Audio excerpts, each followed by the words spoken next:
Chapter 1091. Bagaimana mengejek dengan keterampilan yang lebih besar. Sekitar 15 menit telah berlalu, tetapi pelari yang mengumumkan bahwa dia akan pergi ke penjara dan membawa tahanan mereka kembali masih belum kembali. Long Xiaoxuan adalah orang pertama yang menjadi tidak sabar. Heike, aku tidak sabar seperti kakakku. Jika kamu tidak dapat membawa orang kami datang dalam 7,5 menit lagi, kami akan memberi kamu pelajaran. Petik 2. Tetap saja, tetua mempertahankan ekspresi yang tidak bisa dipahami ketika dia terkekeh. Tenang, seseorang akan muncul pada akhirnya. Itu, aku yakin. Petik 2. Long Xiaoxuan mendengus, tetapi akhirnya memutuskan untuk menutup mulutnya.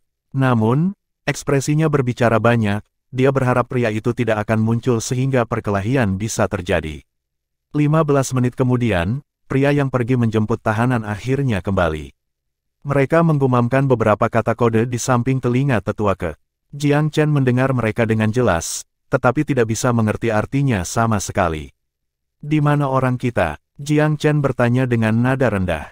Tetua ke tertawa. Maaf, tapi pria yang kamu cari tidak lagi dalam tahanan kami. Kamu lebih baik bertanya pada Sekte Dewa Bulan apakah kamu menginginkannya. Petik 2. Apakah kamu bermain-main dengan aku? Jiang Chen bertanya lagi dengan nada tenang yang mengejutkan. Tetua ketertawa terbahak-bahak. Itu benar, aku bermain-main denganmu. Kamu memukuli orang-orang aku di depan pintu rumah kami dan berani meminta untuk membuat kesepakatan dengan aku seperti tidak ada yang terjadi. Kamu pikir kamu siapa? Petik 2. Wajah Liu Zhen berubah hijau dengan kesadaran. Tidak heran tetua tiba-tiba mengubah sikapnya meskipun dia baru saja akan meletus. Itu karena dia ingin mendapatkan 500 juta batu roh suci pertama. Jiang Chen sedikit mengangguk sebelum melirik Liu Zhen. Liu Zhen, kita akan berurusan dengan ini. Mundur sedikit dan jangan terjebak dalam baku tembak. Petik 2. Liu Zhen menatap Jiang Chen dengan kaget dan ragu-ragu. Dia jelas masih terhuyung-huyung karena kehilangan 500 juta batu roh suci. Jangan khawatir, aku berjanji bahwa dia akan memuntahkan setiap batu yang dia ambil sesaat. Jika teman kamu masih di sini, aku berjanji kepada kamu bahwa mereka juga akan mengembalikannya kepada kamu. Jiang Chen tidak sesumbar, namun bagi tetua ke, itu tentu saja merupakan lelucon abad ini. Wah, kupikir kamu sudah kehilangan akal sehatmu. Perkumpulan Heavensfall tidak pernah memiliki kebiasaan mengembalikan apa yang mereka ambil, belum lagi kaki tangannya di sini benar-benar pantas mendapat hukuman karena melanggar peraturan kita. Lupakan 500 batu roh suci, 1 miliar atau bahkan 2 miliar batu roh suci masih tidak cukup untuk membersihkan dosanya. Tetua ke menyatakan dengan benar. Tetua ke, aku tidak yakin dari mana kamu mendapatkan kepercayaan diri kamu, tetapi aku dapat memberitahu kamu satu hal, aku tahu sejak awal kamu tidak akan mengembalikan orang kami. Aku dengan sengaja memberi kamu 500 juta batu roh suci. Jiang Chen tersenyum dengan tenang. Tetua ke menatap kosong padanya sesaat sebelum tertawa terbahak-bahak. Wah, menurutmu aku akan benar-benar percaya omong kosong seperti itu? Atau apakah kamu mencoba membuat diri kamu merasa lebih baik? Hahaha. Jiang Chen menatap tetua ke seperti dia sedang menatap orang idiot. Jika kamu tidak mencuri uang kami tidak akan memiliki hak untuk menghancurkan kamu, bukan? Kali ini, tetua ke bukan satu-satunya yang terpana. Kaisar Peerless tampak kosong sejenak dan Long Xiaoxuan juga menatap Jiang Chen dengan heran. Mereka semua memperhatikan bahwa Jiang Chen tidak benar-benar bercanda. Long Xiaoxuan mulai tertawa. Pantas, aku terkejut ketika kamu tiba-tiba berubah begitu santai, tapi itu semua hanya tipuan. Kamu bahkan lebih berbahaya dari aku. Petik 2. Provokasi Long Xiaoxuan cenderung terlalu kaku. Sebagai perbandingan, Jiang Chen lebih terampil. Alasan logis sangat penting ketika memilih pertengkaran karena partai di sebelah kanan akan selalu berada di atas angin, terlepas dari skala perselisihan. Ekspresi bangga Elder Ke membeku. Dia menyadari bahwa Jiang Chen mungkin benar-benar telah memainkan trik sejak awal. Meskipun dia sama sekali tidak berpikir bahwa Heavensfall Society akan keberatan dengan trik kecil seperti ini, dia keberatan karena kecerdasannya telah ditantang dan dikalahkan oleh pihak lain, tetua yang bingung memerintahkan dengan marah. Hancurkan mereka. Jiang Chen tertawa kecil. Kakakmu, seperti yang kamu lihat, merekalah yang menindas kita. Bukan sebaliknya. Petik 2. Kaisar Peerless bukan orang yang pemarah, dan rasa jijiknya terhadap masyarakat Heavensfall semakin dalam ketika dia melihat betapa tak tahu malu geng itu. Mereka menahan teman Liu Zhen tanpa alasan dan menolak untuk membebaskan tahanan mereka bahkan setelah menerima uang tebusan. Yang paling penting, Kaisar Peerless cenderung memenuhi harapan Jiang Chen sekarang, jadi dia tidak akan menunjukkan belas kasihan kepada masyarakat Heavensfall. Kata-kata Jiang Chen menyiratkan bahwa semakin besar keributan, semakin baik. Tetapi di sisi lain, Jiang Chen dan Long Xiaoxuan tidak akan bersenang-senang jika dia harus keluar dari awal. Itulah sebabnya dia dengan sopan memutuskan untuk melatih pandangannya pada tetua ke dan tetua ke saja. Dia tidak repot-repot memandang orang lain. Musuh memiliki keuntungan dalam jumlah lebih dari Long Xiaoxuan dan Jiang Chen, tetapi Kaisar Peerless tidak khawatir karena keduanya jenius mengerikan yang bisa menantang para pembudidaya di luar wilayah mereka. Tetua ke yakin akan kemenangannya pada awalnya. Tetapi ketika dia tiba-tiba bergidik dan menyadari bahwa hanya satu pandangan dari Kaisar Peerless yang diperlukan untuk membekukannya, dia benar-benar panik. Tatapan itu bukan teknik melumpuhkan, tetapi kekuatan di baliknya begitu hebat sehingga kesadaran tetua nyaris hancur di tempat. Itulah bagaimana dia tahu bahwa gerakan apapun yang dia lakukan mungkin berakibat fatal baginya. Kaisar Peerless tersenyum dengan tenang. Jadilah anak yang baik dan tetap di sana. Aku tidak ingin merendahkan diri dengan melawan kamu, tetapi jika kamu memaksakan tangan aku akan segera mengakhiri kamu. Petik 2. Tetua merasa mati rasa di seluruh tubuhnya. Setiap kata yang diucapkan lawannya terasa seperti beban berat menekan seluruh tubuhnya. Kamu, gigi tetua berceloteh. Siapa yang, kamu? Kaisar Peerless tersenyum santai. Tidakkah menurutmu pertanyaanmu sedikit terlambat? Ping ping ping ping. Sekarang pertarungan telah pecah dengan kekuatan penuh. Jiang Chen tidak terlalu terlibat dalam pertarungan karena itu hanya pemanasan sederhana baginya, tetapi Long Xiaoxuan adalah kebalikannya. Dia mungkin tidak dalam bentuk sejatinya saat ini, tetapi garis keturunan naganya masih memberinya kekuatan tempur yang luar biasa meskipun dia hanya menggunakan teknik bertarung tangan ke tangan. Ketika dia mengaktifkan kekuatan garis keturunannya, tubuhnya menjadi sekuat logam.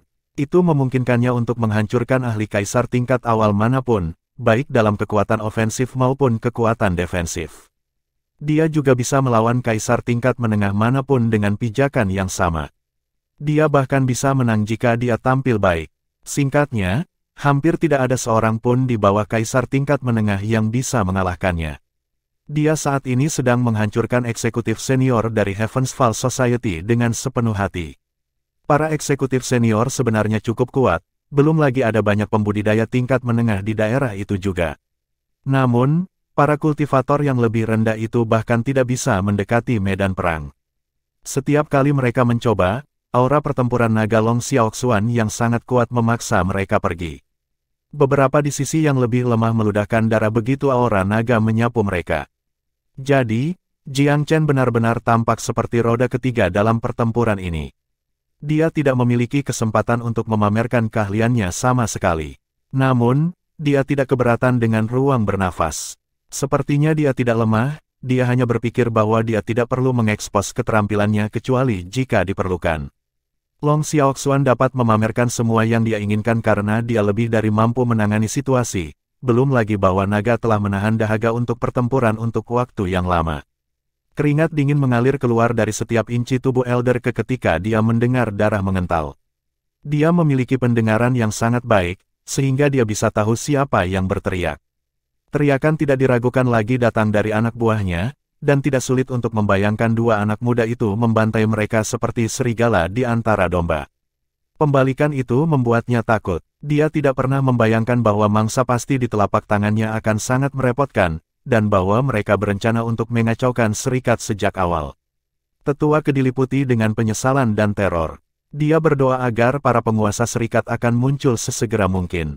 Jika situasi ini berlanjut, itu tidak akan lama sebelum mereka semua dibantai. Jika lawan mereka dalam suasana hati yang buruk, mereka bahkan mungkin meningkatkan pembunuhan mereka ke seluruh serikat. Pada awalnya, pertumpahan darah Long Xiaoxuan tidak sepenuhnya dinyalakan. Tetapi ketika pertempuran terus berlangsung, sisi kejamnya mulai menunjukkan lebih dan lebih. Jumlah korban mulai meningkat dengan cepat. Pada awalnya, pembudidaya alam bijak adalah satu-satunya yang terbunuh oleh aura naganya. Kemudian, Beberapa ahli ranah Sage Puncak dan bahkan ahli Kaisar setengah langkah mulai mengikuti jejak mereka juga. Bahkan para ahli Kaisar tingkat awal didorong ke sela-sela yang mengerikan oleh serangan buruk Long Xiaoxuan. Mereka berulang kali berteriak minta tolong. Tetua Ke, jika kamu tetap tidak melakukan apa-apa, kita semua akan mati. Apa yang masih kamu tunggu, Tetua Ke? Tetua Ke, para penguasa serikat akan menghukummu jika kamu tidak melakukan apa-apa tentang ini. Ekspresi tetua berkedip-kedip lagi dan lagi. Situasi ini merupakan siksaan baginya untuk sedikitnya. Kedua anak itu mungkin sangat terampil, tetapi dia masih yakin dia bisa berurusan dengan mereka. Masalahnya adalah ahli misterius yang berdiri tidak jauh darinya.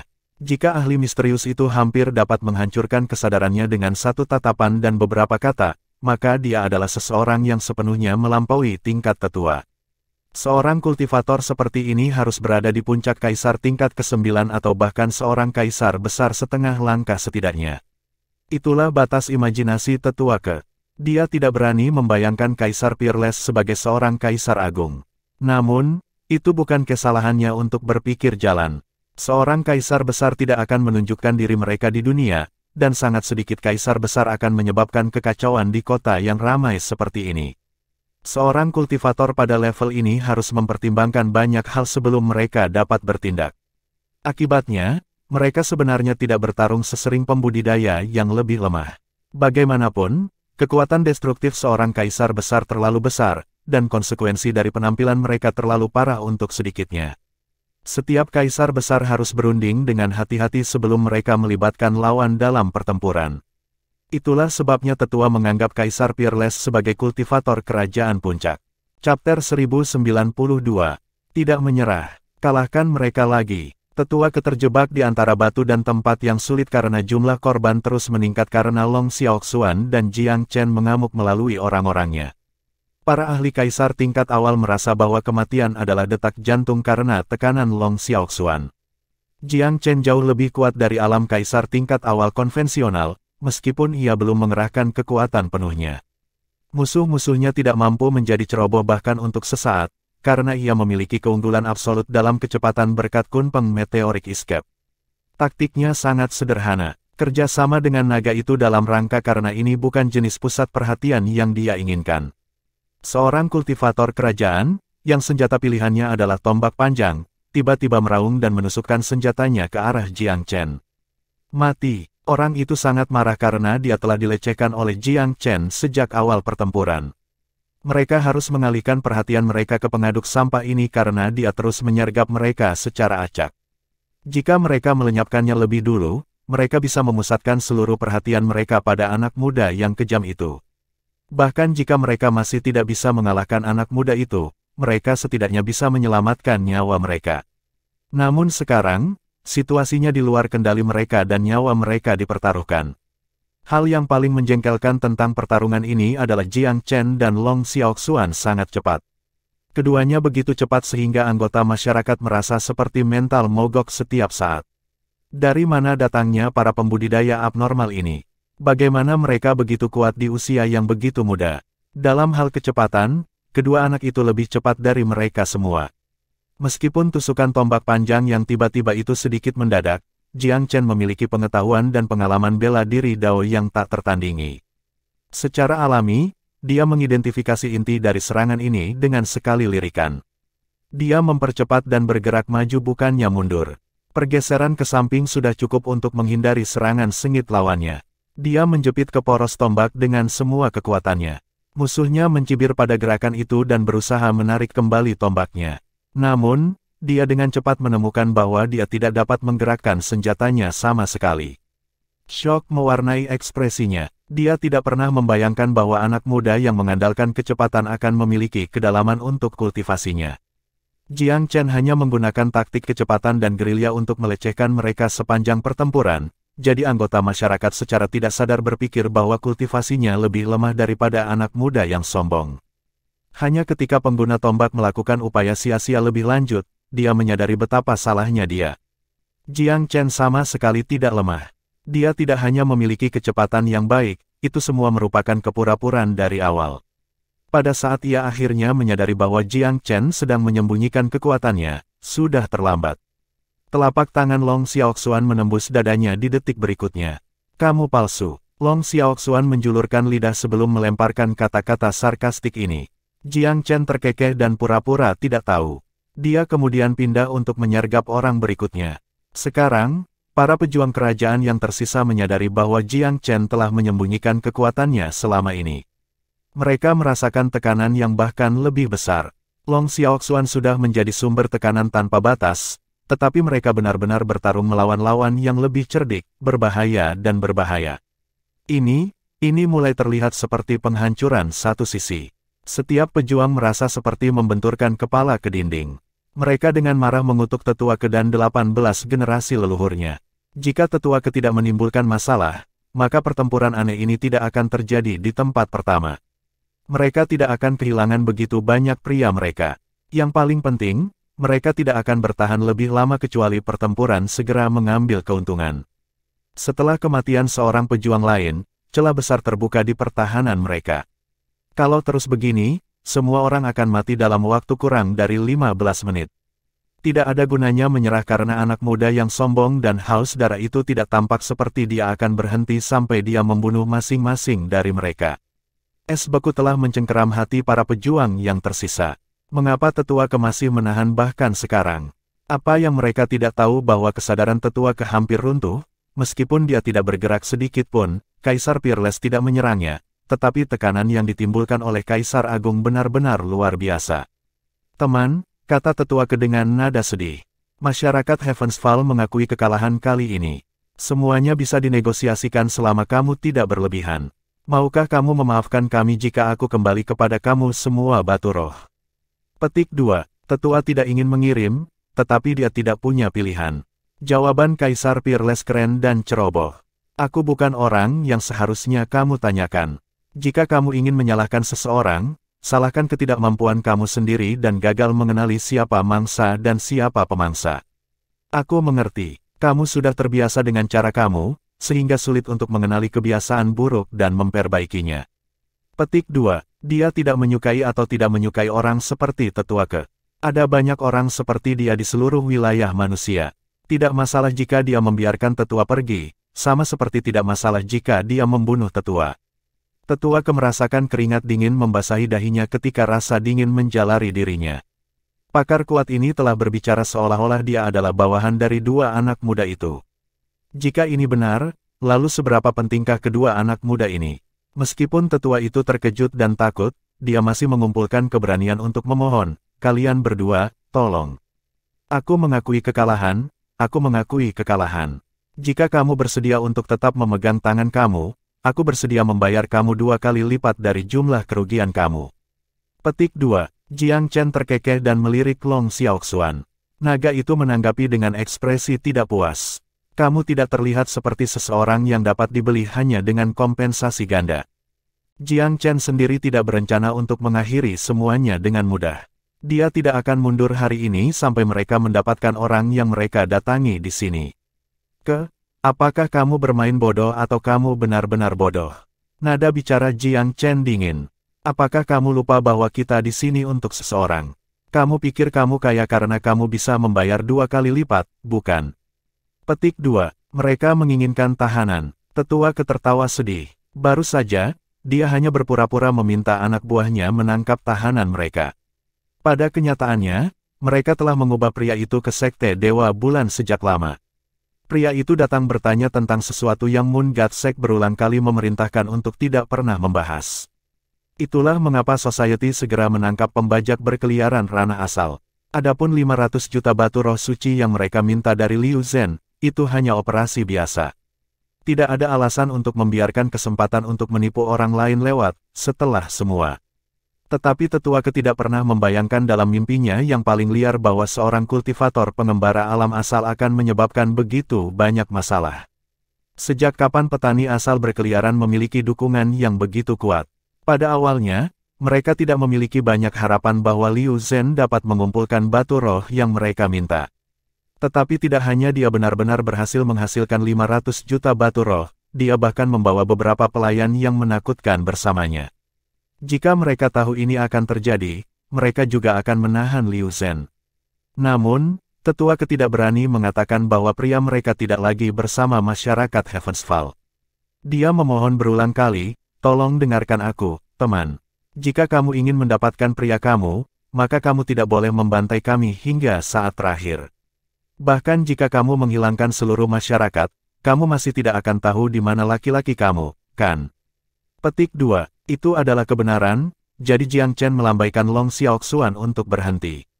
Naga muda itu suka bertengkar dengan Jiang Chen, tetapi Jiang Chen masih satu-satunya manusia yang dia percayai. Karena itu, meskipun dia enggan, naga itu tetap mematuhi perintah meskipun dia enggan melakukannya. Kalian terlalu berhati lembut. Dia adalah tipe orang yang hanya akan mengatakan yang sebenarnya setelah kita mengalahkannya. Long Xiaoxuan melirik tetua dengan jijik. Jiang Chen tersenyum. Kita selalu bisa terus berjuang jika dia menolak mengatakan yang sebenarnya. Mata Long Xiaoxuan berbinar. Kamu benar. Hei, Pak Tua, kamu bisa berbohong atau suka kalau kamu mau. Tanganku masih gatal, tahu. Petik 2. Tetua ketidak yakin bagaimana harus bereaksi. Hari ini harus menjadi hari yang paling sial dalam hidupnya atau sesuatu.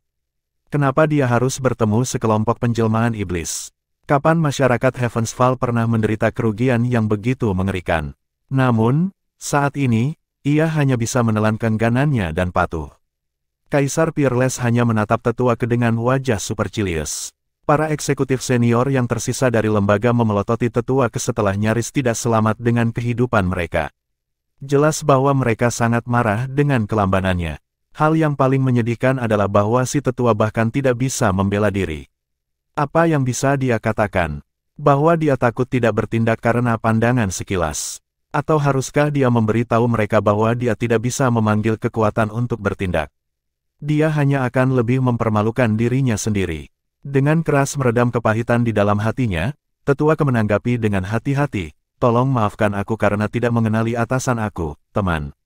Mereka hanya menamparkan wajah mereka dan orang-orang mereka terbunuh, tetapi mereka harus meminta maaf dan menebus kesalahan para penyiksanya.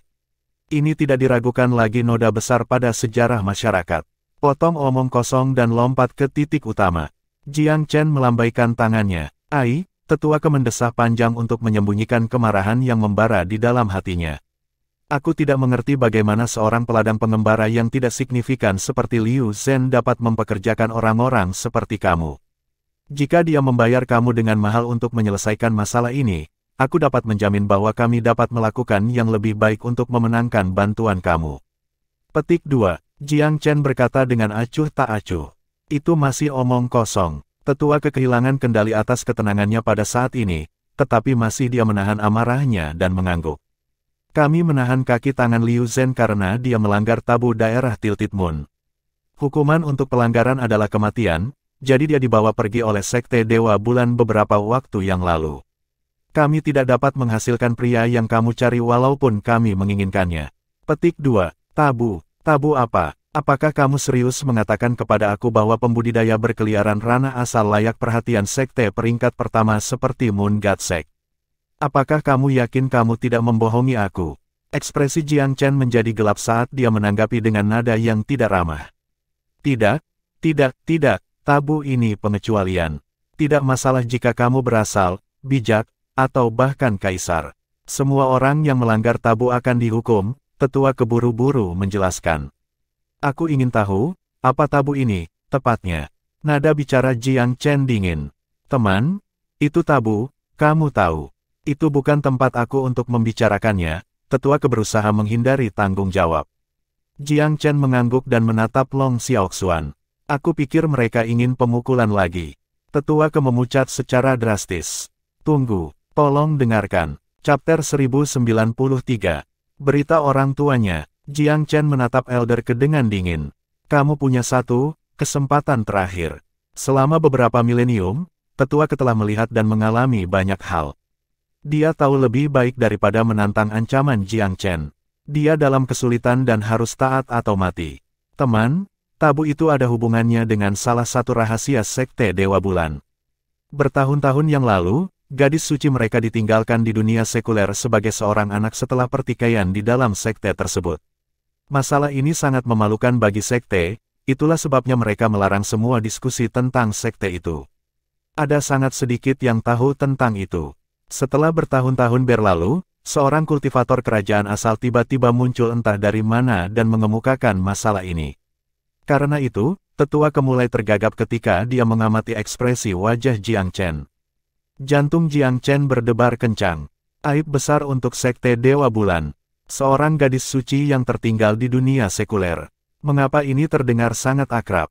Ketika dia berada di perancing poni, Niu Wuhua telah memberitahunya bahwa Moon God Sect telah meninggalkan bayi perempuan di dunia sekuler juga. Apakah ini hanya kebetulan, atau apakah dia menemukan orang yang dia cari dalam perjalanan ini? Menurut kecerdasan Niu Wuhua, gadis suci yang ditinggalkannya di dunia sekuler kemungkinan adalah ibunya dalam kehidupannya saat ini. Dia melakukan perjalanan jauh ke Tilted Moon Region hanya untuk memverifikasi ini. Jiang Chen kewalahan oleh emosi saat berbagai pikiran mengalir di benaknya. Jika gadis suci itu adalah ibu aku, lalu siapa kultivator asal mula yang mencarinya?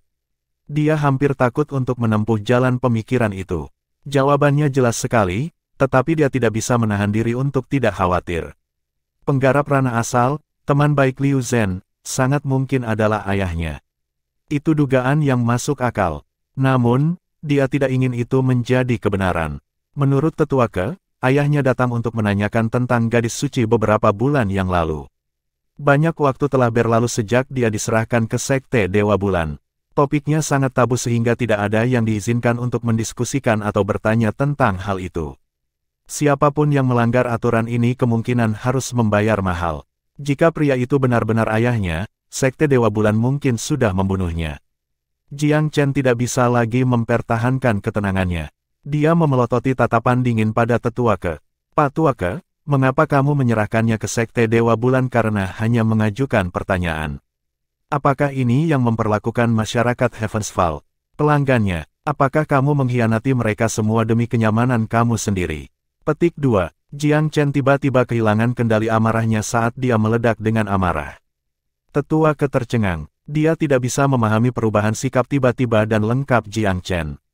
Mengapa orang jahat yang disewa Liu Zhen begitu terikat secara emosional dengan masalah ini?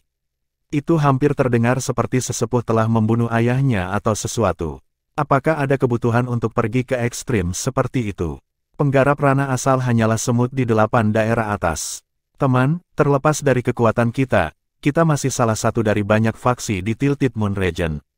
Di wilayah ini, kata-kata sekte itu adalah hukum, tetua Ke tersenyum masam.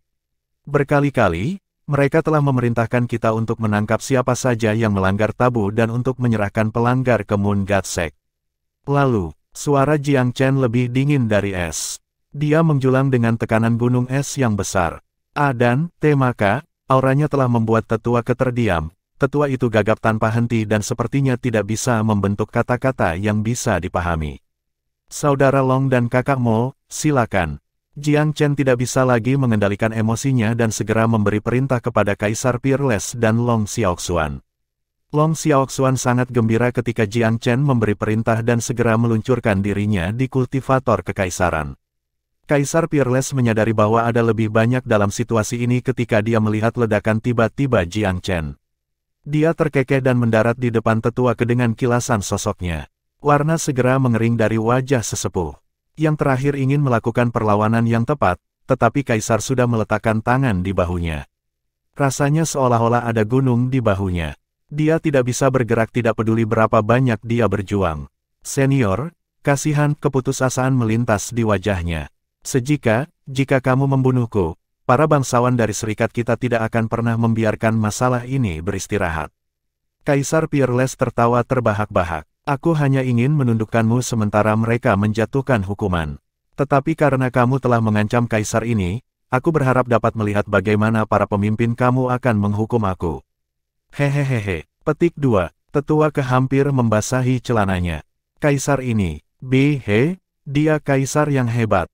Dia ketakutan karena semua pikiran terlintas di benaknya. Oh tidak, kami menyinggung seorang kaisar yang hebat. Apa yang telah kita lakukan? Hanya itu yang bisa dia pikirkan sebelum Kaisar dengan santai menepuk punggungnya.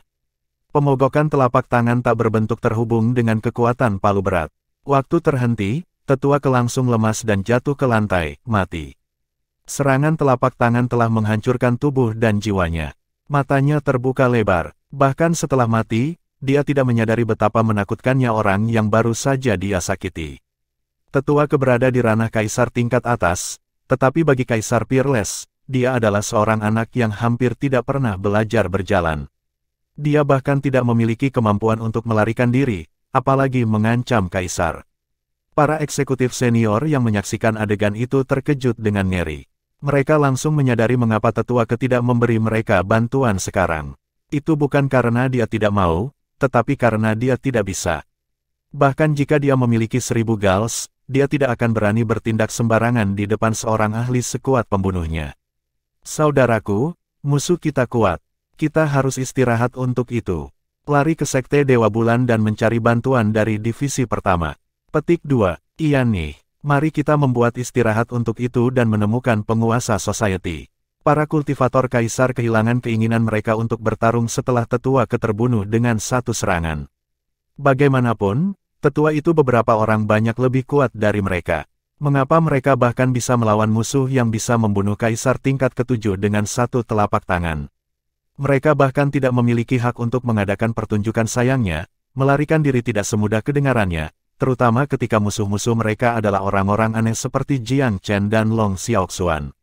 Long Xiaoxuan memberikan banyak tekanan pada mereka untuk memulainya, dan sekarang Jiang Chen juga tidak menunjukkan belas kasihan. Dia tidak mengungkapkan metode bela diri yang biasa digunakannya, tetapi dia tidak kekurangan metode lain. Kaisar tingkat awal yang tidak spektakuler ini tidak menghadapi banyak tantangan.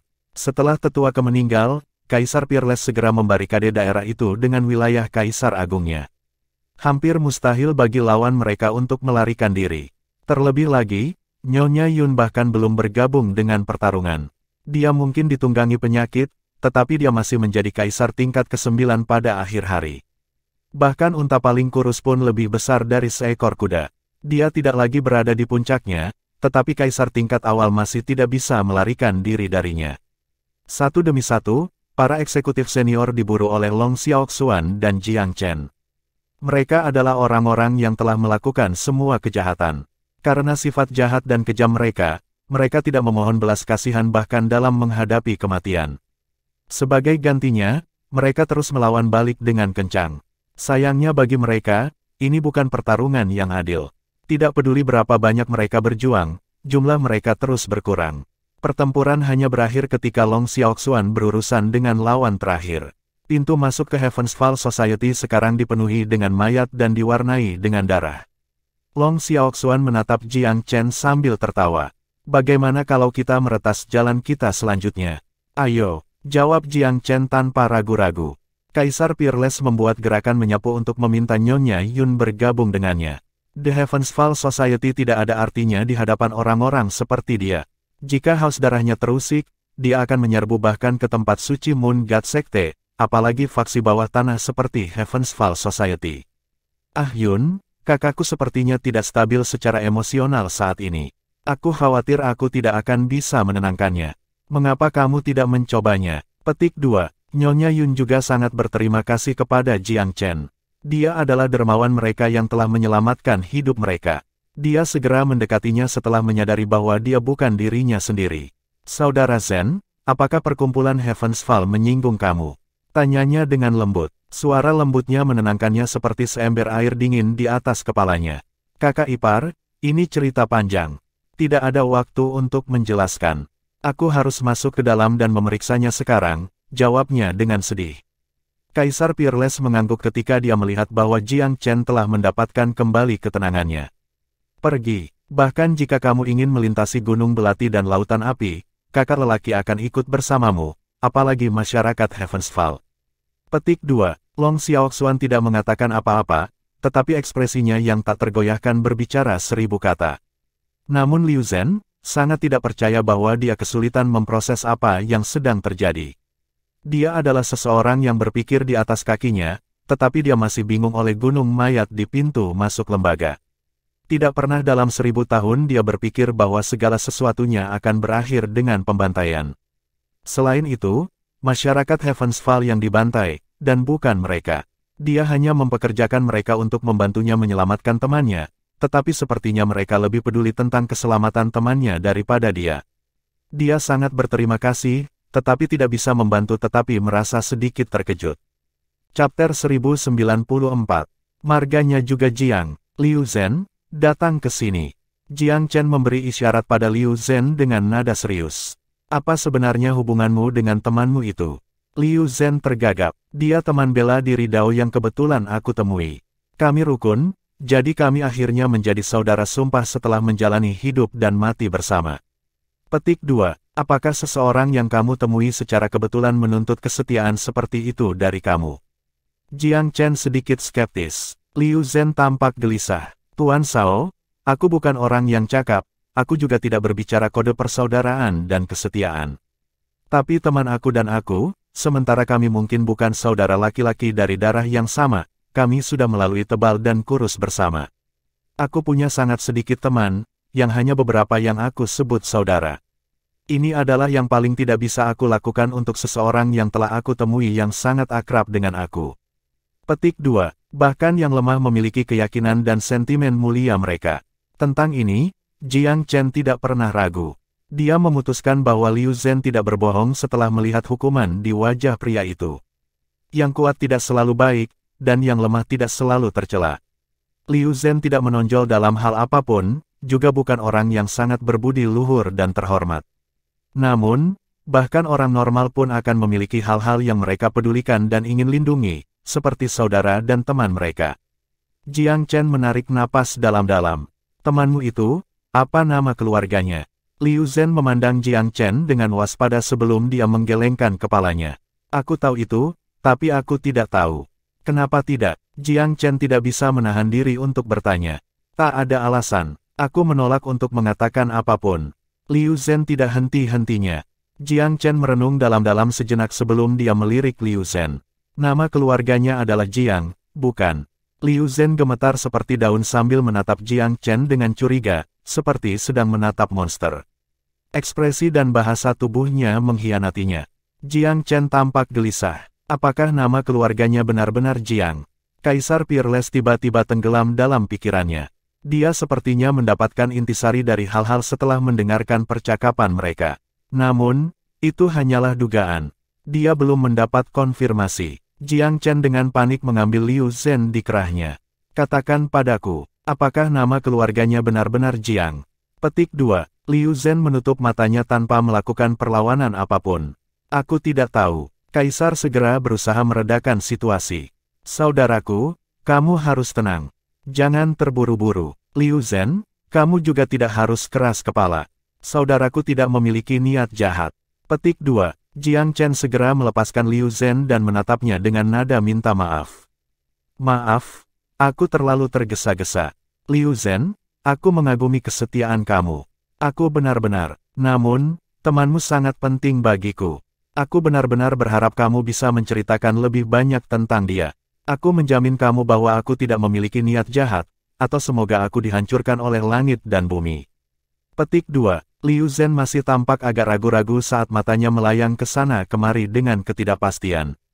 Sungguh, Jiang Chen tersenyum kecut. Apakah aku terlihat jahat atau semacamnya? Aku tidak mencoba untuk menyombongkan diri, tetapi apa yang mungkin dimiliki oleh seorang kultivator ranah asli seperti yang kamu inginkan?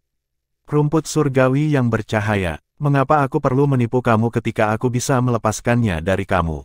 Petik 2. Liu Zhen menghela nafas. Tuan Shao, aku tidak berusaha membuatmu gelisah dengan sengaja. Teman aku telah memberitahu aku bahwa karena latar belakangnya yang unik, seseorang mungkin mencoba menangkapnya untuk mengancam kerabatnya. Inilah sebabnya aku tidak mau mengungkapkan identitasnya. Namun Sir Shao, kamu sudah menebak nama keluarganya dengan benar, jadi mengapa kamu begitu tanpa belas kasihan dan sombong? Petik 2. Nama keluarganya benar-benar Jiang. Apakah dia dipanggil Jiang Feng? Jiang Chen sangat serius. Bagaimana kamu tahu? Liu Zhen bereaksi dengan sangat tidak percaya. Apakah dia mengungkapkan petunjuk secara tidak sengaja? Mulut Jiang Chen mulai bergetar. Dia tampak sangat gelisah tiba-tiba. Kakak Mo, mari kita masuk dan mencari. Aku masih agak sinis terhadap Heaven's Fall Society, tetua kemungkinan mempermainkan kita untuk orang bodoh. Petik 2. Kaisar mengangguk. Ayo pergi. Liu Zhen panik. Tuan Shao, Kamu masih belum memberitahu aku bagaimana kamu tahu. Jiang Chen menggelengkan kepalanya tanpa mengatakan apa-apa. Dia tampak cemas dan menyerbu ke dalam gedung. Long Xiaoxuan melirik Liu Zhen dan menghela nafas. Liu Zhen, kamu telah membuat keputusan yang cerdas. Masa depan kamu ditentukan jika teman kamu entah bagaimana diselamatkan. Petik 2. Yang terakhir merespons dengan ekspresi kosong. Dia tidak mengerti arti di balik kata-kata Long Xiaoxuan. Tuan Long, apa maksudmu sebenarnya? Yang bisa kukatakan padamu adalah apa yang disebut Sir Shao sebenarnya adalah Jiang juga. Liu Zhen gemetar seolah dia menyadari sesuatu. Dia tampak sangat tercengang ketika dia menatap punggung Jiang Chen. Dia juga seorang Jiang. Bisakah itu? Dia bergumam pada dirinya sendiri. Dia tumbuh semakin gelisah. Dia dan Jiang Feng telah melewati masa-masa sulit dan menjadi sedekat saudara selama bertahun-tahun.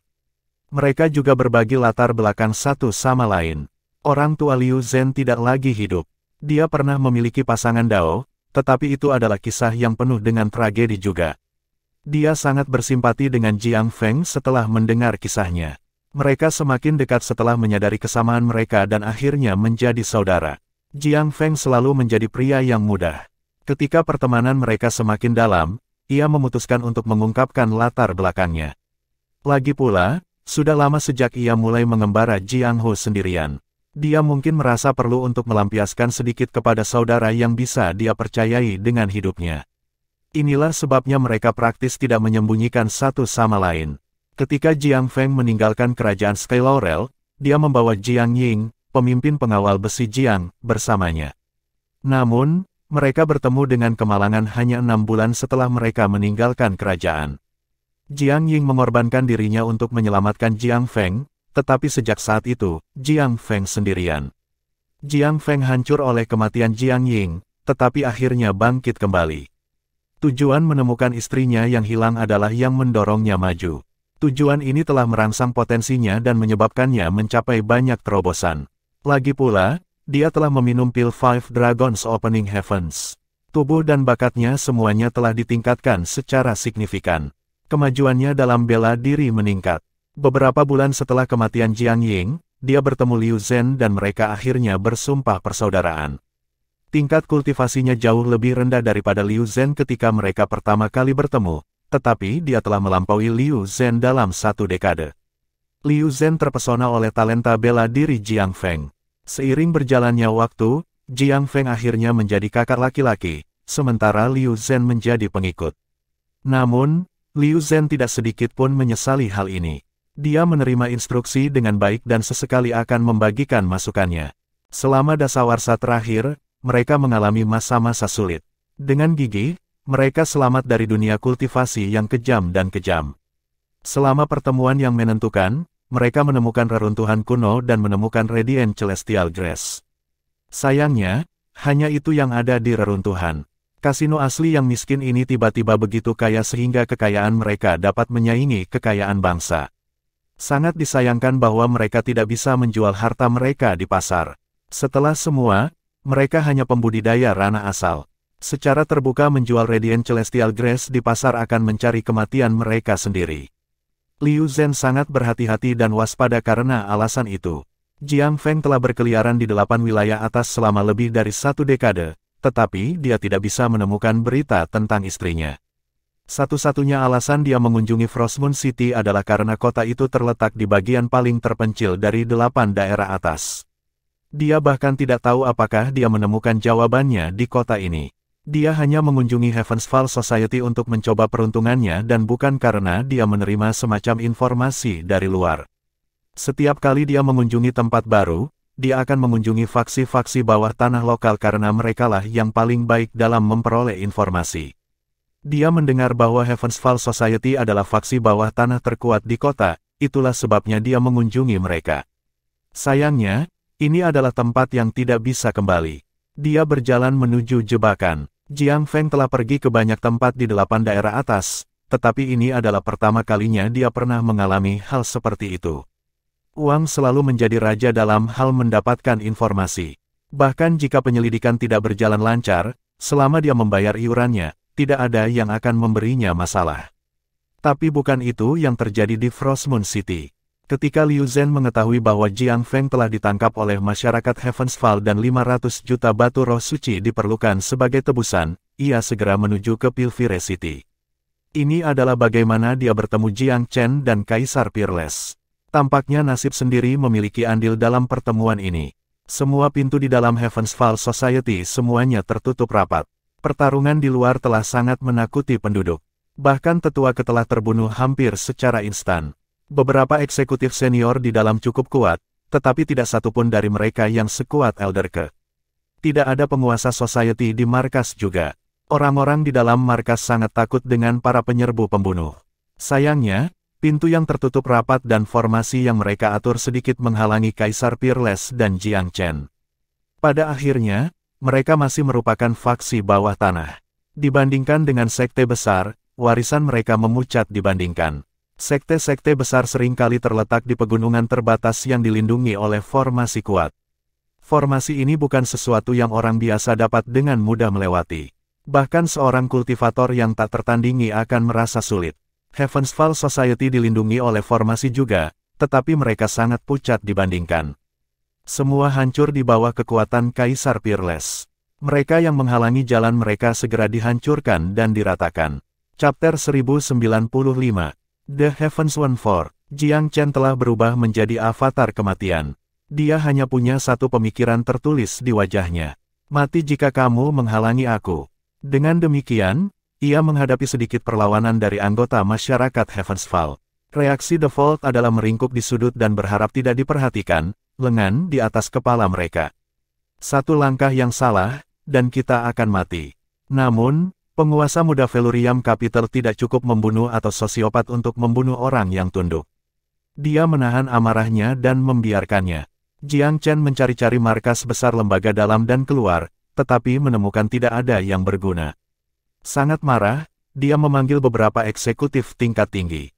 Sayangnya, kisah mereka identik dengan tetua Ke. Orang yang telah mereka tangkap sejak lama telah diserahkan ke Sekte Dewa Bulan dengan segera. Itu bukan langkah untuk mencari bantuan sosial, tetapi tindakan rutin. Jawabannya sama, tidak peduli siapa yang dia tanya. Api yang membakar di dalam dada Jiang Chen menjadi semakin ganas saat itu. Kakak Long, ikat mereka semua. Ketika tuan mereka kembali, aku akan membuat mereka membayar. Meskipun dia tidak ingin membunuh mereka semua di tempat untuk saat ini, dia jauh dari puas. Ayahnya tidak ada di markas besar Heavensfall Society, tetapi pencariannya telah mengungkapkan bukti banyak kejahatan keji lainnya. Semua anggota yang hadir memiliki darah orang tak bersalah yang tak terhitung jumlahnya di tangan mereka. Mereka adalah organisasi yang mencari untung yang tidak berhenti untuk memuaskan keserakahan mereka. Jiang Chen menolak membantai mereka, tetapi ia sangat senang merampok semua yang mereka dapatkan. Dia benar-benar menghancurkan kompleks dan infrastruktur lembaga dalam proses juga. Kekayaan yang disimpan di markas besar lembaga berjumlah lebih dari setengah dari total kekayaan mereka. Setelah pencabutan Jiang Chen, akan dibutuhkan upaya signifikan dari tuan mereka untuk membangun kembali. Organisasi kriminal mungkin tidak akan pernah pulih. Namun, ini hanya satu pembayaran bunga untuknya. Dia membutuhkan jauh lebih banyak untuk memadamkan api yang mengamuk di hatinya. Tragedi yang menimpa Heavensfall Society adalah berita penting. Tuan mereka yang absen dengan cepat menerima kabar kehancuran dan buru-buru kembali dari segala penjuru. Tapi tidak ada yang bodoh. Mereka datang dari segala arah, namun tidak ada yang datang sendirian. Sebaliknya, mereka berkumpul bersama sebagai kelompok dan membuat rencana untuk masuk bersama. Mereka sangat menyadari bahwa musuh baru mereka memiliki kekuatan yang menakutkan. Jika para penguasa tidak bersatu, mereka hanya akan menjadi mangsa yang mudah. Tindakan berada dalam kelompok juga membuat mereka berani. Bagaimanapun, keempat penguasa adalah anggota terkuat dan paling inti dari Heavensfall Society. Bagi mereka, jauh lebih meyakinkan untuk berdampingan daripada sebaliknya. Kakak, kamu punya info tentang lelaki itu. Perkumpulan Heavensfall belum membuat orang seperti itu marah, kan? Keempat penguasa serikat bersumpah saudara. Mereka menata diri mereka sendiri, Heavens One 4. Yang tertua bermarga Ye, diberi nama Taeyan. Dia memiliki temperamen yang meledak-ledak, tetapi yang terkuat di antara kuartet. Dia adalah kultivator kerajaan tingkat ke-9. 3 bersaudara lainnya berada di sekitar tingkat kekuatan yang serupa, sedikit lebih rendah di ranah kaisar tingkat 8. Keempat kaisar-kaisar peringkat atas ini membentuk inti persaudaraan dari Heaven's Fall Society dan mengendalikan setiap aspek operasinya. Ada kilasan niat membunuh di mata Chong Taeyan. Aku tidak peduli dari mana mereka berasal. Apa yang aku pedulikan tentang prestise atau kekuasaan mereka ketika mereka bermain-main dengan masyarakat kita. Petik 2. Kita harus tetap berhati-hati, kakak. Mereka harus memiliki sesuatu yang memberi mereka kepercayaan diri. Aku yakin mereka sangat menyadari reputasi kami, tetapi tetap datang. Yang tertua kedua dari 4 berbicara. Dia adalah ahli strategi kelompok, yang disebut Bei Gongming. Sesuatu memberi mereka kepercayaan diri. Chong Taeyan mencibir. Kami memerintahkan angin dan hujan di Frost Moon City. Mari kita lihat dukungan siapa yang lebih kuat. Petik 2. Jangan khawatir, aku sudah memberitahu mereka yang ada di divisi pertama serta aula hukuman Black Moon Sekte. Siapapun dan semua orang yang datang ke Frost Moon City untuk membangkitkan masalah akan menemui nasib yang sama. Ini wilayah kami, entah tinggal diam atau jatuhkan diri. Petik 2. Chong Taeyan dipenuhi dengan emosi yang besar. Tubuhnya berteriak, jika bukan aku, lalu siapa? Bei Gongming cerdik, tetapi tidak memiliki kekuatan dan kekuatan kepribadian yang mentah dibandingkan dengan anggota tertua Heaven's 14. Itulah sebabnya dia sangat puas untuk mengakui superioritas Chong Taeyan. Dia tahu sifat pria itu dengan baik. Begitu Chong Taeyan membuat keputusan, usaha apapun tidak bisa mengubah pendapatnya. Sejujurnya, gaya Chong Taeyan yang dominan dan tegas adalah salah satu alasan terbesar mengapa Heaven's Fall Society mampu berkembang pesat beberapa tahun terakhir ini. Lembaga ini memperlihatkan banyak kualitas serupa. Bei Gongming tahu bahwa konseling lebih lanjut tidak berguna sekarang. Mereka berempat bergegas menuju markas mereka. Tidak butuh waktu lama bagi mereka untuk tiba di jalan di luar gedung. Hal pertama yang mereka perhatikan adalah kerumunan besar telah berkumpul di luar. Ada beberapa lapisan penonton, ditumpuk menjadi banyak cincin. Cek tes, siapa yang membuat masyarakat Heaven's Fall kali ini tersinggung? Mereka layak mendapatkannya. Hal-hal yang telah mereka lakukan akhirnya kembali menggigit mereka. Petik 2. Tenang, kamu mau mati. Kami berada di depan gerbang mereka sekarang. Petik 2. Apa yang harus ditakuti? Tidak ada yang keluar dari dalam bahkan sekarang. Mereka mungkin sudah mati sekarang, ya. Kata-katanya dipenuhi dengan schadenfreude yang sombong. Jelas, pemilik mereka sangat tidak senang dengan Heaven's Fall Society. Kemungkinan dari masa lalu yang tidak menyenangkan. Semua mati, tapi bangsawan masyarakat bahkan tidak ada di rumah. Kita akan melihat tentang siapa yang membunuh siapa ketika mereka kembali. Petik 2. Kalau begitu, aku menantikannya. Aku harap mereka kembali dengan cepat. Akan sangat bagus jika aku bisa melihat mereka dihukum juga. Seseorang meletakkan tangannya di mulutnya sebelum dia bisa menyelesaikannya. Seorang rekan yang bermata tajam telah memperhatikan Heaven's 14 di jalan dengan penglihatan tepi. Pemandangan para penjahat yang tiba-tiba cukup mengejutkan, cukup untuk membangkitkan reaksi drastis seperti itu. Jika ada lagi yang diucapkan dan didengar oleh 4 orang di jalan, orang pertama pasti sudah mati. Untungnya, Heaven's 14 tidak dalam mood untuk mendengarkan gosip kosong tentang mereka. Kerumunan bergerak ke samping untuk mereka tanpa diminta ketika mereka melihat kedatangan para raja. Sebuah jalur dibuat untuk mereka langsung ke markas. Heaven's 14 memandang lebih jauh ke kejauhan untuk menemukan masa eksekutif mati terbaring di lantai. Benar-benar pemandangan yang mengerikan. Mayat ke-elder adalah yang paling menonjol di antara mereka. Tetua memiliki gengsi besar bahkan di antara para tetua lembaga lainnya. Keempat raja umumnya menahan diri dari mengudara di depan orang tua itu. Dan sekarang, tubuhnya telah tersedot kering. Dia berbaring seperti mayat yang sudah kering, semua tanda vital hilang. Munculnya Heaven's 14 menimbulkan percepatan detak jantung dan aliran darah di semua pengamat. Mereka mundur selusin meter dengan kesadaran diri yang besar. Mereka tidak tertarik terlibat dalam kesulitan. Salah bagi pelaku adalah gagasan yang mengerikan. Heaven's 14 yang berjalan dengan luas menyusuri jalan menuju gerbang Heaven's Fall Society. Mereka menginjak kepala kita, kakak. Tempat ini milik kita, perkumpulan Heaven's Fall. Siapa bajingan ini yang telah membunuh orang-orang di tempat itu dan dari mana dia berasal? Yang termuda dari 4 tersentak marah. Ekspresinya terlihat seperti baru saja ditampar wajahnya beberapa kali. Alis Bei Gongming dirajut juga ketika dia melihat pembantaian. Tiba-tiba, dia punya ide dan menyatakan, para penonton, bubar. Mereka yang tetap di sini dalam waktu 3 napas akan dilihat sebagai musuh terbuka dari masyarakat Heavensfall. Petik 2. Para penonton semua diintimidasi oleh ini dan tersebar seperti segerombolan lebah. Siapapun yang memiliki informasi terpercaya tentang kejadian ini bebas untuk tinggal. Setiap informasi yang akurat dan berguna akan dihargai dengan jumlah pangeran 1 juta batu roh suci. Petik 2. Laki-laki akan menemukan keberanian diberi hadiah yang cukup tinggi. Beberapa orang dalam proses kepergian memutuskan untuk tinggal. Society Lord Beigong, kamu tidak bercanda, kan? Tidak ada kemungkinan bahwa keributan Jiang Chen dan Emperor Peerless di depan Heavensfall Society tetap tak terlihat. Bahkan, mereka telah diamati oleh beberapa warga tetangga yang adil. Aku punya info tentang mereka, Tuan Beigong. Aku melihat semua yang terjadi. Seketika, orang-orang mulai menjadi sukarelawan. Aku juga, Lord Beigong Society. Yang datang adalah beberapa pemuda ditambah pasangan Dao. Salah satu dari mereka tampaknya berkenalan dengan serikat kamu, dari masa lalu yang mungkin.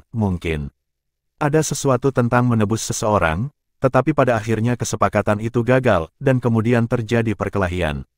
Petik 2. Dia tidak membahas secara cukup detail, Tuan Beigong. Itu seperti ini, orang-orang yang tetap berebut saling mengadu. Mereka khawatir orang lain akan menerima hadiah itu. Kesamping, Chong Taeyan baru saja selesai memeriksa luka-luka orang mati. Keparahan luka-luka tersebut membuat ketakutan dan iritasi masuk ke dalam hatinya. Para penonton berbicara dengan panik satu sama lain, tetapi sedikit informasi berguna yang muncul. Dia semakin frustrasi dengan pertengkaran mereka, dan akhirnya berteriak. Keluar dari sini, kalian semua. Chong Taeyan secara signifikan lebih mengintimidasi daripada Bei Gongming. Penonton yang tersisa segera membubarkan kata-katanya. Kenapa kamu melakukan itu, kakak? Kami baru saja mendapatkan suatu tempat. Apa gunanya bertanya sejak awal? Yang tertua dari Heavensfall membalas dengan marah. Membunuh orang-orang di lingkungan lembaga Heavensfall kita. Mereka cukup senang untuk membunuh semua orang, jadi kita sudah musuh bebuyutan. Kenapa bertanya? Itu sama saja. Petik 2. Dia melambaikan tangan, masih kesal. Kita akan masuk. Chong Taeyan jelas mengerahkan dominasinya. Memimpin bungkusan itu, ia masuk ke dalam seperti bola api. Namun, dia berhenti melengking ketika dia sampai di pintu. Seolah-olah dia menabrak tembok. Sebuah kekuatan balasan yang kuat mengirim tubuhnya terbang. Jika bukan karena kultivasinya yang kuat, dampak kekuatan saja akan cukup untuk membuatnya memar. Bahkan tanpa itu membuatnya berputar ketakutan.